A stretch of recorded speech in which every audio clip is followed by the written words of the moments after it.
तोहरे चलते रानी कुंवर बनी हो, शादी करे खातिर तैयार बनी हो।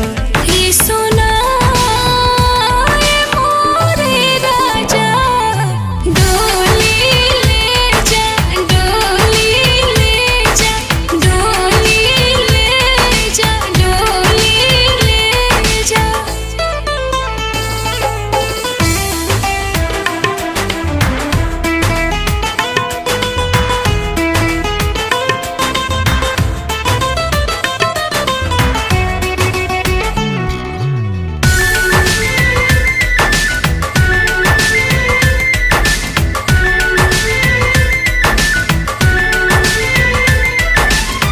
तोहरे के दुल्हन बनावल चाहिला, मंगिया में से